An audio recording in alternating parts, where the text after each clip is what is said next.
Kitab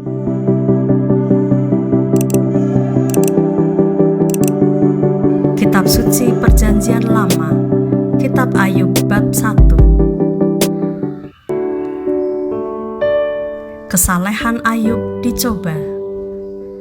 Ada seorang laki-laki di tanah Uz bernama Ayub. Orang itu saleh dan jujur. Ia takut akan Allah dan menjauhi kejahatan. Ia mendapat 7 anak laki-laki dan 3 anak perempuan. Ia memiliki 7.000 ekor kambing domba, 3.000 ekor unta, 500 pasang lembu, 500 keledai betina, dan budak-budak dalam jumlah yang sangat besar, sehingga orang itu adalah yang terkaya dari semua orang di sebelah timur. Anak-anaknya yang lelaki biasa mengadakan pesta di rumah mereka masing-masing menurut giliran, dan ketiga saudara perempuan mereka diundang untuk makan dan minum bersama-sama mereka. Setiap kali apabila hari-hari pesta telah berlalu, Ayub memanggil mereka dan menguduskan mereka. Keesokan harinya, pagi-pagi, bangunlah Ayub, lalu mempersembahkan korban bakaran sebanyak jumlah mereka sekalian, sebab pikirnya, mungkin anak-anakku sudah berbuat dosa dan telah mengutuki Allah di dalam hati. Demikianlah dilakukan Ayub senantiasa. Pada suatu hari, datanglah anak-anak Allah menghadap Tuhan, dan di antara mereka datanglah juga iblis. Maka bertanyalah Tuhan kepada iblis, "Dari mana engkau?" Lalu jawab iblis kepada Tuhan, "Dari perjalanan mengelilingi dan menjelajahi bumi." Lalu bertanyalah Tuhan kepada iblis, "Apakah engkau memperhatikan hambaku Ayub?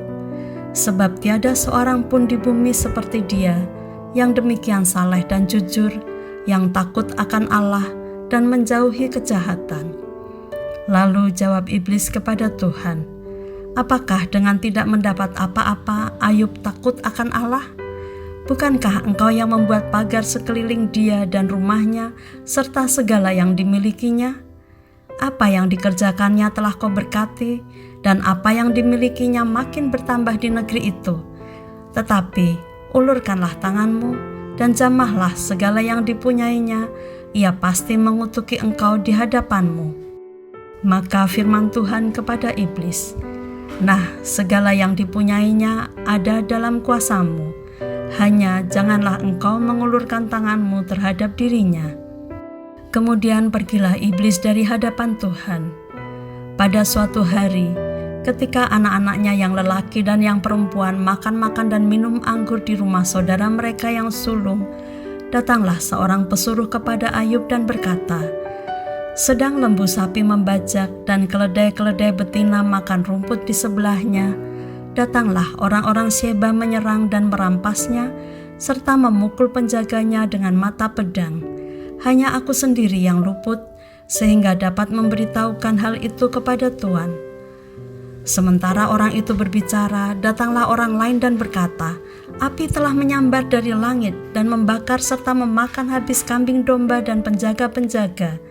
Hanya aku sendiri yang luput, sehingga dapat memberitahukan hal itu kepada Tuan." Sementara orang itu berbicara, datanglah orang lain dan berkata, "Orang-orang Kasdi membentuk 3 pasukan, lalu menyerbu unta-unta dan merampasnya, serta memukul penjaganya dengan mata pedang.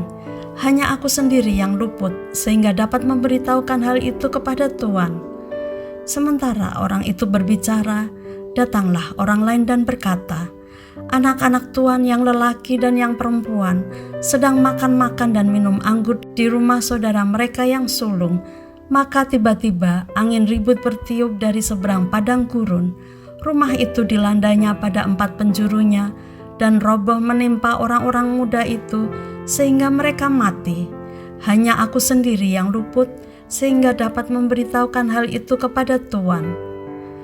Maka berdirilah Ayub, lalu mengoyak jubahnya dan mencukur kepalanya. Kemudian sujudlah ia dan menyembah. Katanya, "Dengan telanjang aku keluar dari kandungan ibuku. Dengan telanjang juga aku akan kembali ke dalamnya. Tuhan yang memberi, Tuhan yang mengambil, terpujilah nama Tuhan." Dalam kesemuanya itu, Ayub tidak berbuat dosa dan tidak menuduh Allah berbuat yang kurang patut.